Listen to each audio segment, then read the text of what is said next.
Hello, sisters, and welcome to Go Solo Live. It's Jennifer Buchholz with Transform Via Travel, and it's time to sit back and grab a cup of coffee. Let's enjoy my conversation with Gloria Coppola as she shares about her travels to Egypt, Saint Lucia, and Panama. Welcome to Go Solo Live. Don't you mean Go Solo Live?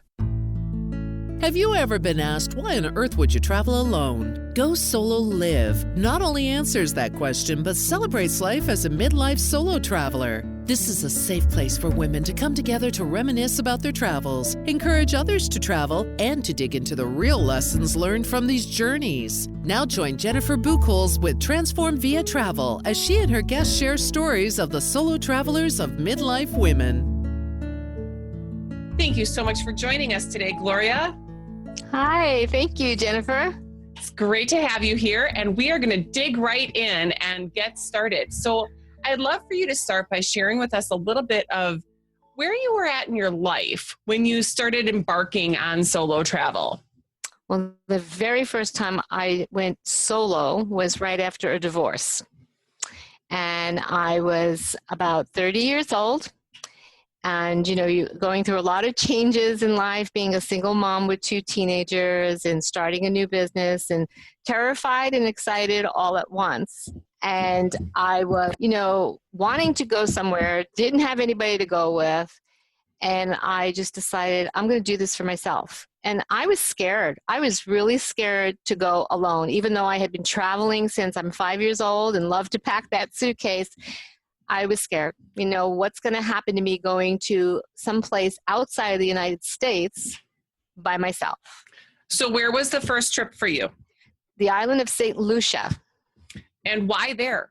Because they had an all-inclusive kind of spa-like place, and everything was there. I mean, they had the lodging over the water, and they had the food, and they had the spa treatments. You got 2 every single day. And when I compared it to other things, in the U.S., I mean, dollar for dollar, it was just like amazing. So I was like, the price was right, and I love spa treatments. So I decided to go there. So it sounds like part of the intention of that trip had to do with some self-care. Absolutely. And because my background is in the healing arts, I'm always, preaching that. I was like, well, I better start doing it for myself too. And because I had been under a lot of stress after the divorce, I decided I needed, some self-care. I needed to nurture myself. So when you told those that you love, you said at the time you had an ex, but you also were a parent.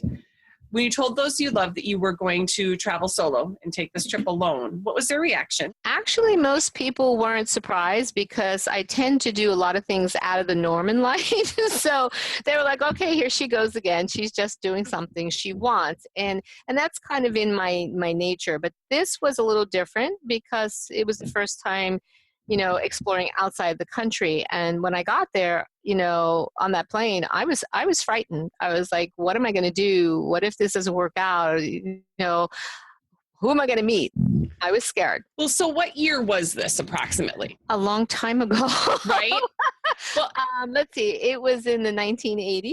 And the reason I bring that up is not to age you by any means, but more to provide some perspective on, okay, so it was the 80s. We're traveling out of the country. There's no internet. No cell phones. There's no cell phones.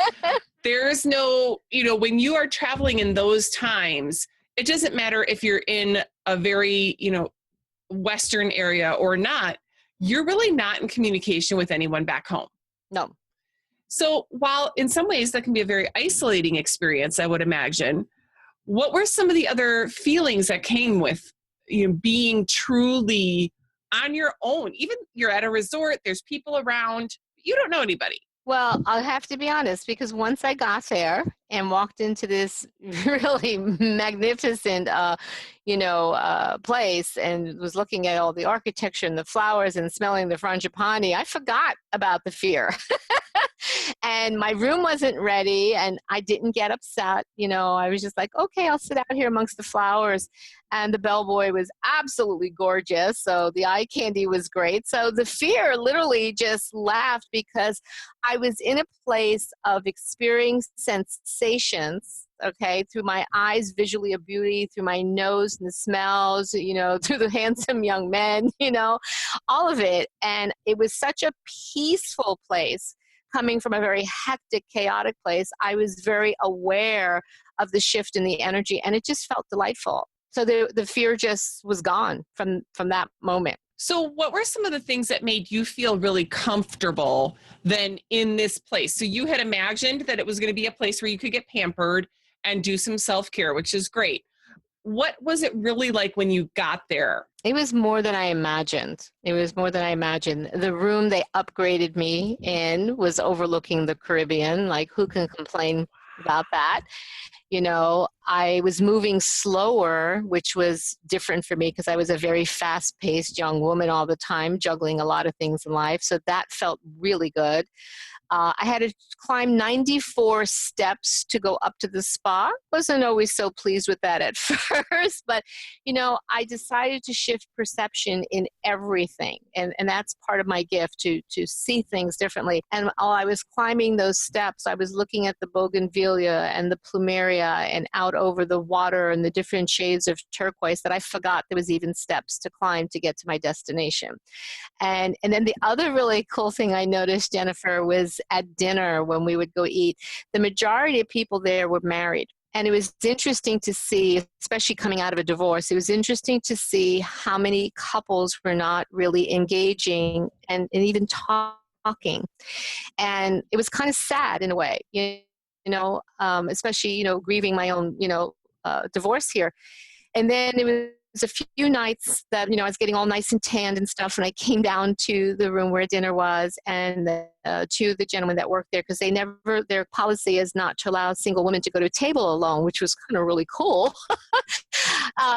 But two of them came up on my arms, and they escorted me, and all these women were like looking like, who is she? Like, you're the princess. Yeah, and it felt really special, Jennifer, especially after coming out of what I was dealing with a divorce and all, and it felt special to just be recognized that way, to be treated like a lady, to be treated special. And I realized that I was beginning to create a new reality in my life, and that was really cool. One of the things that I like to talk to people about is how that time of being alone with ourselves allows us to test out the feelings of what our future might be. Absolutely. And it's like this safe trial run. So it sounds like you're experiencing some of that. If you want to elaborate. Yeah, and that's exactly what it was. And it also opened me up in my life to realize, even in my profession of helping others, how important that is, Jennifer, to have that time alone. Most people don't even take a few minutes a day just to be alone. They're attached nowadays to their cell phones, and they're jumping at it for every little thing. And so we don't take that time away, and it's so important because there's just too many distractions.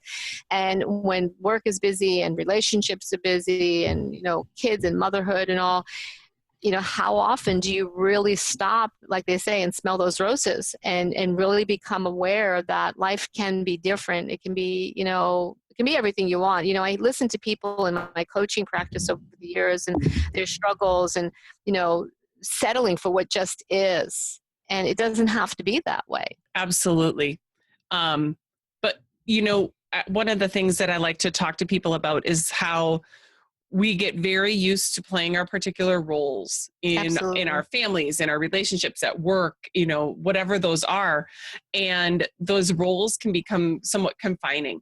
Mm-hmm. Most definitely can.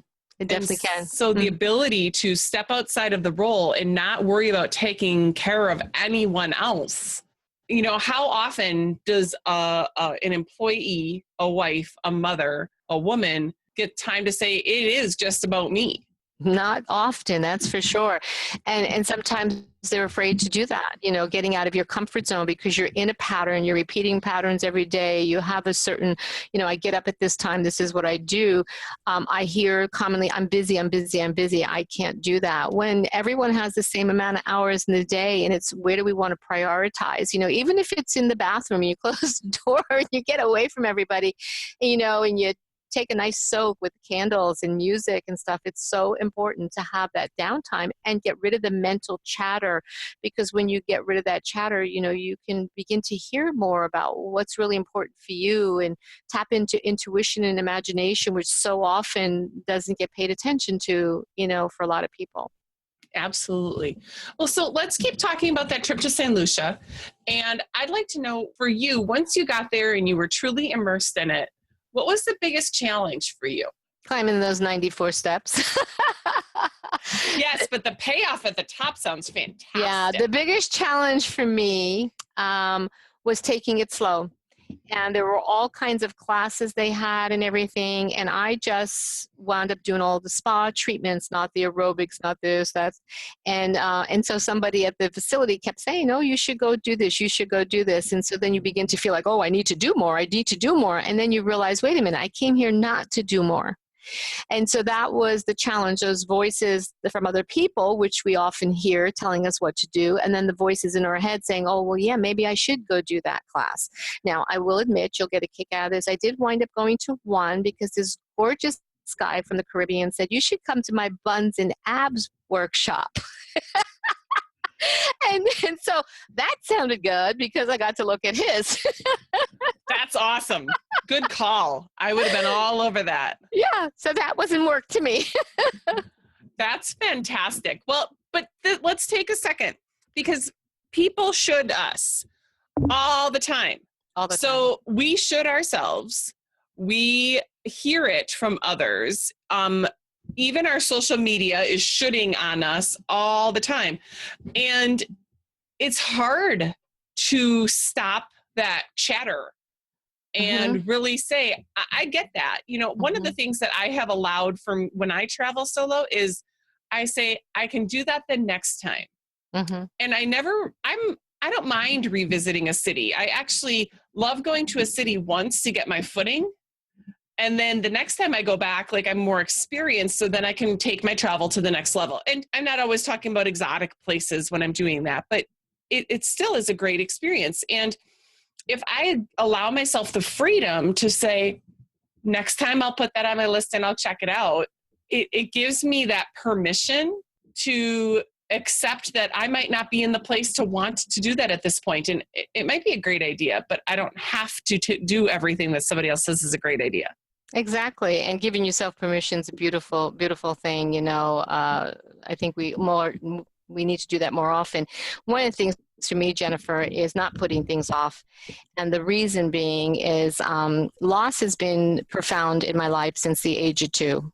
And I remember my first funeral, and then my mother died at a young age, and 2 siblings, and the list goes on, and then a spouse. And I realized that time is now. And so often we're waiting until the kids grow or till we retire or whatever it is, and we may not have that time. And I don't want to live with regrets. And so sometimes I look a little crazy at this age and the things I do, and others just expect it of me now. Oh, okay, she's off to another adventure. But those voices that you were talking about, the shoulds, it's a conditioning that we learn to let go of when we realize that in this moment in time, this is all we have. And do we want to listen to somebody else's, way of belief and paradigms, or is there something, a yearning, a calling inside of us that says, I really need to do this now. This is for me. And that's pretty much how I've learned to live. And it's a beautiful way to live, and then I could say, oh, well, I don't have the money to do that. Well, whether that's truth or not, I also evaluate that because it's something I hear from people quite frequently. But it really comes down to, where do you want to spend your money? And, absolutely. Yeah. And, we're going to find money if our cell phones break, right? But do we find the money on the time to take, quality time for ourselves, to heal, to enjoy life, to bring the joy back into our life, and to be more aware of, all the different things out there that, could open opportunity for you. Traveling for me, even going back to a very young age, every single situation either taught me something or brought me something. I love it. It either taught me something or it brought me something. That's awesome. So tell me about any other of the solo travels that you want to make sure to share with us. Well, I've had quite a few. I mean, a lot of them were just in the United States, of course, but some of the biggies that for me are like going to Egypt. Egypt was a very profound time in my life, and when I booked that journey, I was actually in partnership with my second husband, and I put a deposit for both of us, and he said, I don't think I'm going to be able to go. And I said, what do you mean? It's almost 3 years away, He goes, I just have this gut feeling I'm not going to be able to go. And so while I thought, well, that's silly, I did listen to what he was feeling because he was an intuitive person as well. Sure. He said, just take the deposit and put it on yours. And so fast forward 1 month before I was supposed to go explore Egypt, which, since childhood, that has just been like on my radar all the time. He died. He died unexpectedly and tragically. And I went into depression for the first time of my life. And so it's interesting that, Saint Lucia was after a divorce and Egypt was after a death, and both very profoundly healing in different ways. And so I wasn't going to go. My life was turned upside down. I didn't feel like I was even in this reality, which looking back was a really good thing because it created a different experience for me. But somebody put me on that plane. I don't know who it was, maybe my daughter. And when I arrived, I remember everything just feeling surreal, looking at the pyramids, feeling like, where am I? Like, I'm not here. How could this be? And for 3 weeks, I kind of just walked in this alternate reality and had phenomenal experiences that I know for a fact would not have happened if I was in my normal state of mind.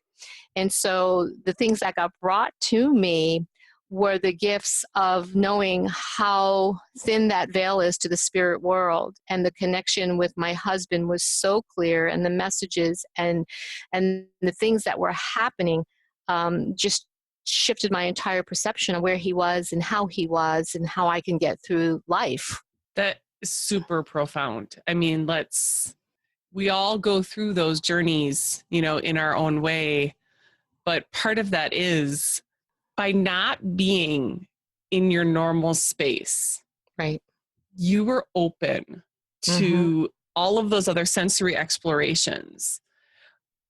At home, we are in such routine, and we rarely take that time to give ourselves that space.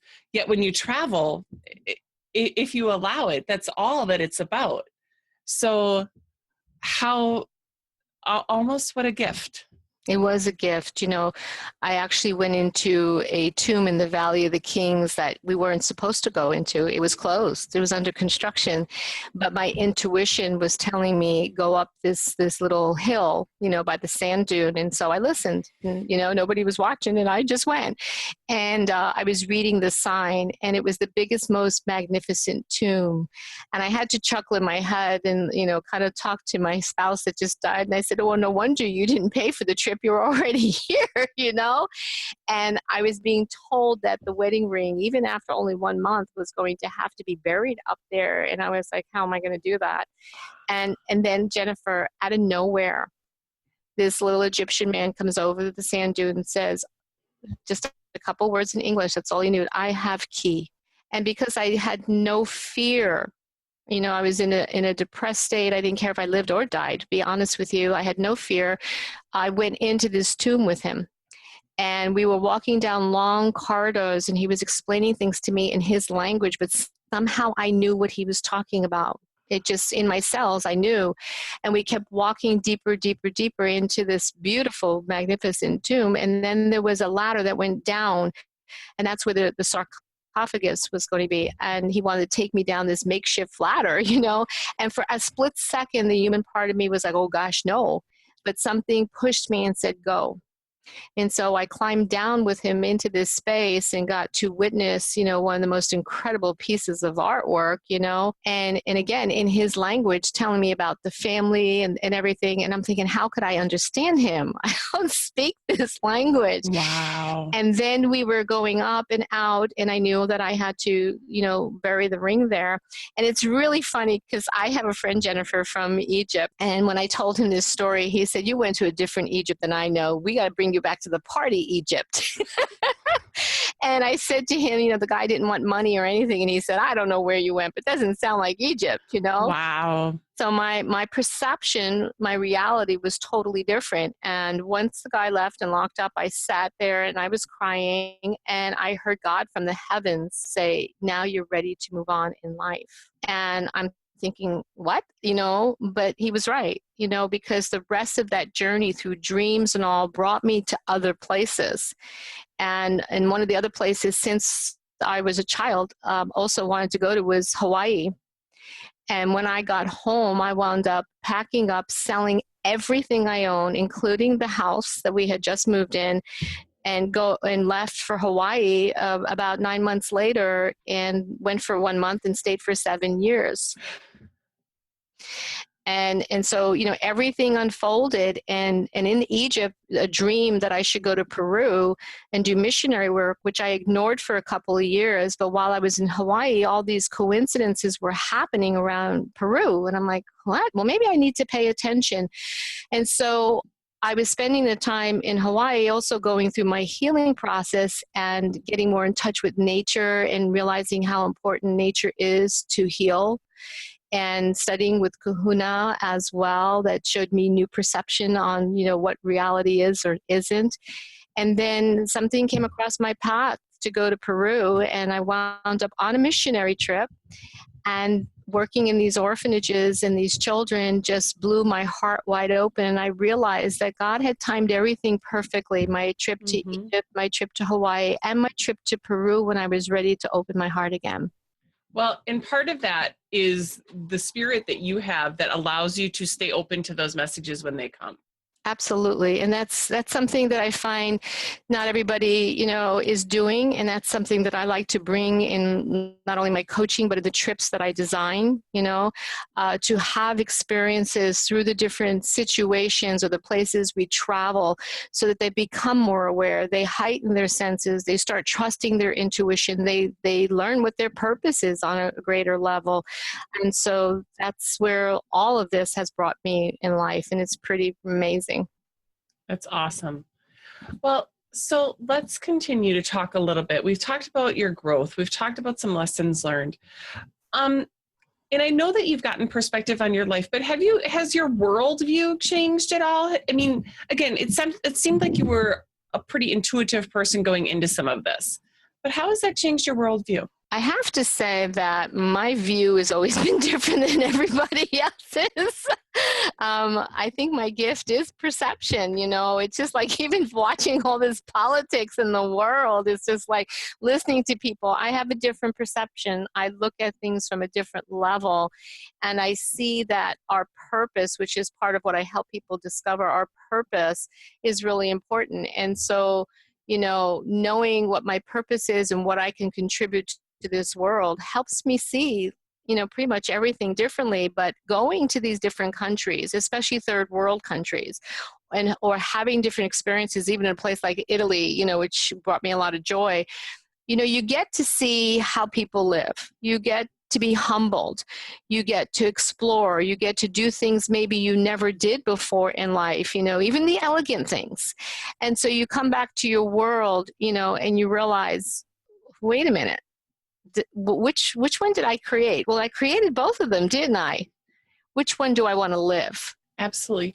We haven't talked at all about your children, and I'm curious how you being a solo traveler and this sense of adventure and independence, how has that trickled down to them?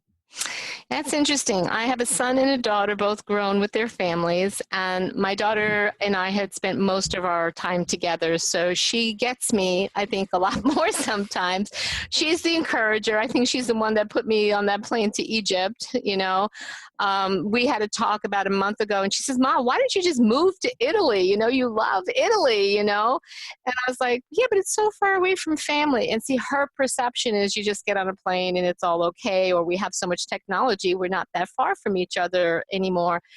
So she's much more open, that way. And she also lives, a little more free and exposes her children to things like that. My son's a little different. different. You know, he took on more of his dad's qualities, you know, a little more foundational, a little more grounded, but also, you know, I don't want to use the word stuck, but more, yeah, I'm going to use the word stuck or trapped in the paradigm of I have to go to work and maybe I have to get a second job and this is the way life is. And mom, you know, why don't you just get a job, you know? And I just like, thanks for your opinion. I do. I have work that I love and I have a freedom lifestyle that I love, you know, and I don't know that he totally understands it because his belief system is the 9-to-5 world. Absolutely. And, you know, unfortunately, I don't feel like it's a 9-to-5 world for many people in that world anymore. Right, right. It's a lot more. It's a lot more. A lot more. And the stress is put on families and stuff. But here's what I've seen in observing,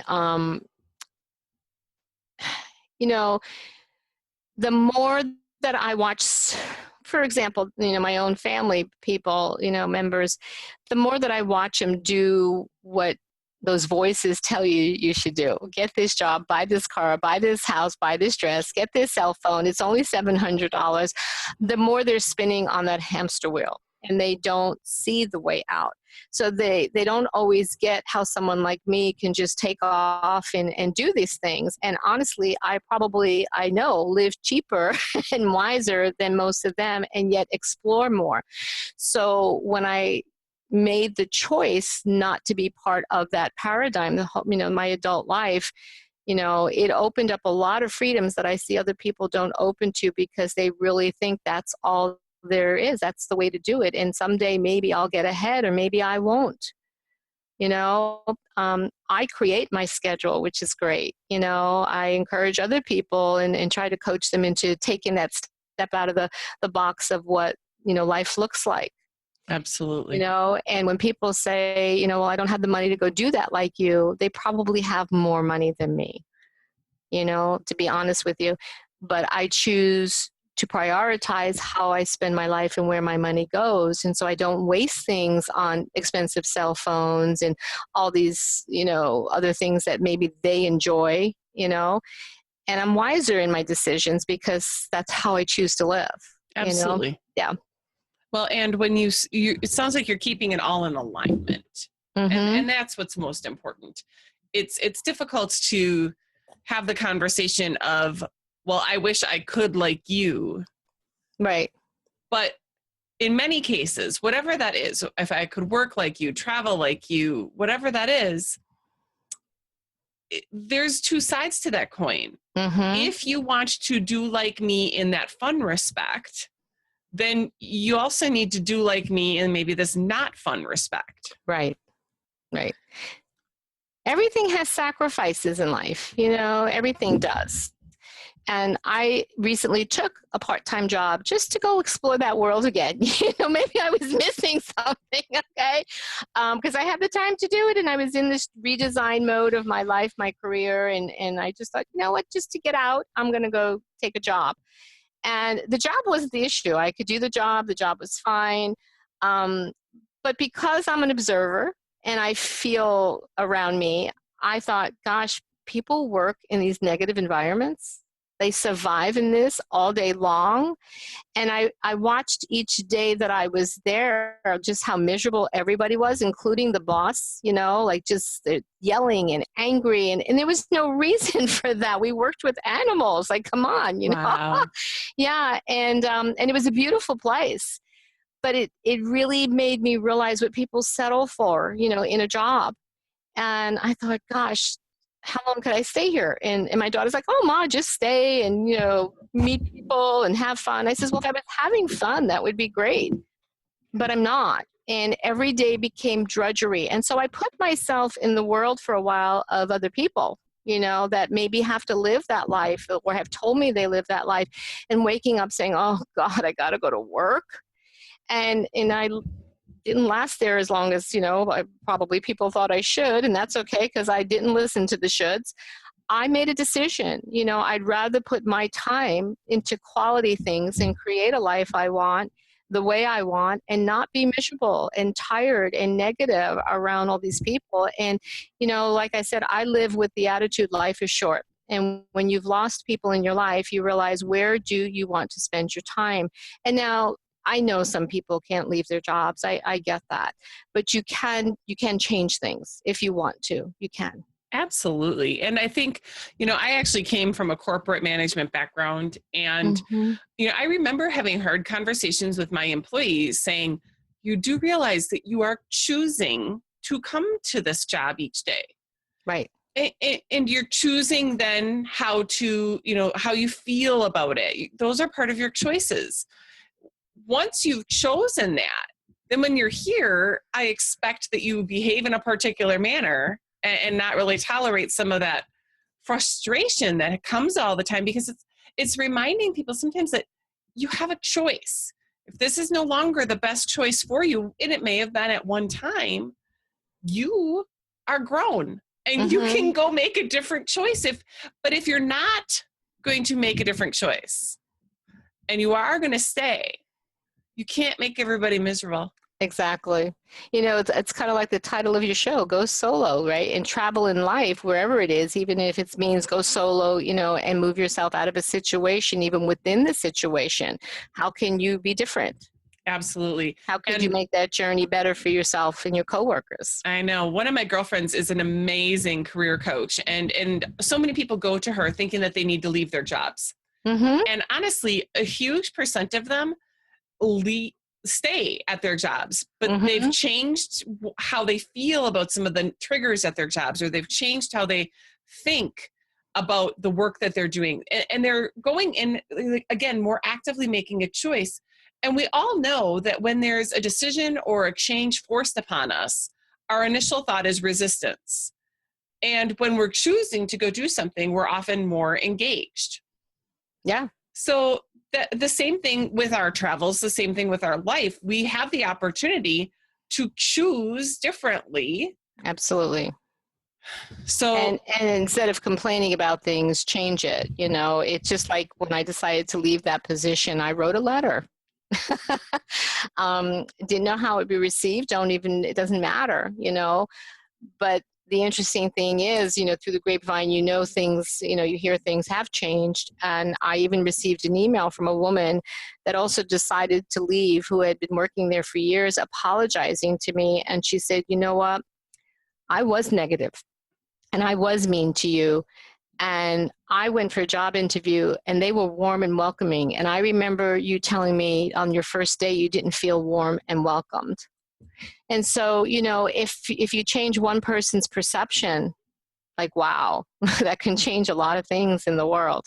It really can. And we all have that ability. And congratulations to you for actually speaking up, because so many people just leave. Yeah. And that's okay. You personally really had nothing to gain by sharing this version of the story. It was only to help others. And if it was received in that way and it really worked and helped one person, then job well done. Yeah, well, and that's kind of what I like to do in life, is help people see things differently, wherever it is, whether it's in a coaching practice, whether it's, I like to look at my travel adventures, even with the retreats I do, as kind of like live coaching, clarity coaching through experience, and open your vision to different things and go back home, with a fresh feeling of how you want to create that life and that job the way you want it. Perfect. Yeah. Well, before we got on the air, you started telling me a little bit about your trip to Peru, and I would love, your passion was already starting to come out. I'd love for you to share more about that. We left off on your story in Egypt where you were feeling called to Peru. Okay. So what happened was, somehow this lady, Path of the Heart, her program was called, she sent me an email, and neither one of us knew how that happened. So again, some divine intervention took place there, and she had these sacred journeys to Peru, and I just thought, yeah, whatever. But then one day something told me, just tell her to send you the packet. And so she sent a big manila envelope, and when I held that, Jennifer, my body began to shake. Now, sometimes people get different signs, that they know they're supposed to do something, but they don't pay attention to it. Well, when God is speaking to me and it's something profound coming up upon me in my life, my body shakes. And so I didn't open the envelope, but I got in touch with a woman and said, I'm coming to Peru, And then one of the gals that I had met in Egypt, so I didn't go total solo on this one, but she decided she was going to go meet us there too. And she got a hold of me 2 weeks prior. She was a very wealthy woman. And she said, hey, Gloria, did you ever open that packet? I need to know the itinerary to tell the people that work for me. And I was like, well, no, I didn't open the itinerary. I just know when my plane's leaving. And when I did, that's when I realized it was a missionary trip and what things we had to bring. And so we traveled around to obviously different sacred sites as well, and got to have wonderful experiences with the shaman. But we got to visit many of the very poor places in Peru. And these children are just so beautiful. I mean, they come up to you, they dance, they hug you, they smile. They're so happy with one pen or crayon that you give them. They're so grateful. They taught me such humility, And I remember thinking, gosh, if we walked up to kids in our school system and gave them one crayon, they'd be like, hey, where's the graphic design program? What am I supposed to do with one crayon? And one of the last orphanages we went to was 700 children there. And they would line up with their bowl to get one little, serving of food, and they were quiet and they were well behaved. And they got one piece of paper from us and one writing object from us, whatever we had left. And there was this one little boy that wrote a letter to me in his language, and it got interpreted to me, to the angel with the yellow hair. My hair was blonde at the time. Thank you for visiting us. You brought us so much joy. And here I'm thinking he could have made an airplane with it. He could have, drew a beautiful picture, but he decided to be grateful. And this little boy, amongst all those kids as well, just kept teaching me how important gratitude is. And, we were playing Ring Around the Rosie with these little kids, and no communication with words in my language. And it showed me you don't need to speak the language. It's your heart. It all comes from your heart. Open your heart. And I've kept the connection with some of the people over there. Matter of fact, one of my friends, I connected her to go over there because she wants to do some work with the kids. And we've got her going over in September or October. So excited about that. And then looks like I might plan a retreat for people to go over and have that kind of a beautiful, humbling, heart-opening experience too, because it's been, believe it or not, 15 years since I've been there, and that's way too long. Absolutely. What a wonderful opportunity. Well, Gloria, you've alluded a bit to some of the work that you do, but I'd like to make sure that you get a chance to share with our listeners. Tell us a little bit about your work, anything that you have coming up, and how they can find you. Okay, well, thank you for that. I appreciate it. Well, one of the things that's coming up right now, actually in 1 month, is a trip to Costa Rica off the grid. We were talking about getting people, out of all the chaos and the mental chatter. So I still have some openings if anybody's interested. It's for solo female travelers, but we're going to travel together as a small group, so it's safer for people. And I found a wonderful eco-friendly solar-powered venue, and we're going to sleep in open-air thatch huts. So we're going to really feel nature on our skin, and, it just makes you feel so wonderful when you wake up in the morning. And there's the monkeys that are going in the trees, eating their berries. So I like to teach people how to observe, how to connect. We'll be hiking to waterfalls, taking a kayak trip in silence, which is so powerful. I did that actually with another group years ago. And when I asked them what was most profound for them, they said kayaking in that water in silence. And what they didn't know is I don't swim very well. So I was battling a fear of what if, but I let that go. And we were in the ocean. And it was pretty rough. Wow. It was off the coast of Vancouver, off one of those islands. And it was amazing. We were doing it tandem. And so we were, kind of intuiting everything, the feeling. So we're going to do something like that in Costa Rica as well. And so I love helping people find direction in their life and gaining the clarity. And besides doing it, in coaching and one-on-one, I find through experiences is amazing. And they don't even know sometimes that it's happening until after it happened, just like my adventures in life. But we'll be doing some really fun stuff there too. And I do soul purpose guidance sessions, which helps people understand what the block, it's kind of like a pattern that shows up in your life almost all the time, and what needs to be done to move through that, and what your actual purpose is. A lot of people think their purpose is their career, but we have a greater purpose that can show up in any career, okay, or in any situation. And then I do what's called a blueprint design, a life by design, which is kind of the GPS, so the roadmap for your life in 5 different categories, which really ties into your purpose and shows you on a spiritual level, you know, how to look at things differently. For example, I was sharing a little bit with you earlier, one of the cards has to do with our body. And a lot of people think, you know, your body's about exercise and feeding food and all this. But for this person, the card that she pulled really resonated with the spiritual hunger her body was feeling. And so we talked about that, and she knew it. She was like, it's a big validation and aha moment for her that she would be healthier in her body if she was spiritually filling it up. That's awesome. Yeah. That's awesome. And actually, so do you do the trip to Costa Rica each year? This is the first time I'm offering it as a group, and I have had people say, are you going to do it again? So chances are, yes. I do like to explore different places, and we have Italy coming up in September, and that is going to be one that really immerses you in senses as well, very passionate. We're going to do the Amalfi Coast and then the Adriatic side. And we have cooking classes so that, you know, you're tasting food on a different level. Pottery classes, so it's kinesthetic and you're feeling, plus you're making your own souvenir. Hiking the path of gods, you know, and for, you know, whether it's photographers or writers or artists or just anybody. A lot of moms and daughters are saying, moms are like, I'd love to bring my daughter on this. Absolutely. We're going to have Italian lessons. We're going to stay, you know, in 4- and 5-star hotels, but we're also going to stay in hosted families because, again, you know, experiencing things from a local perspective really shifts a lot of things. And again, it can bring that humbleness, you know, to us when we think, you know, well, maybe I want this life. Well, let's look at what it's like to live that life. Absolutely. No, that sounds amazing. That sounds amazing. And so where can people connect with you, Gloria? Right on my website, which is my name, www.gloriacoppola.com. Really easy. Perfect. And we'll have that in the show notes as well so people can find you. But I really appreciate you taking the time to be with me today. Are there any final thoughts that you'd have to encourage someone who is hesitating just before their first solo trip?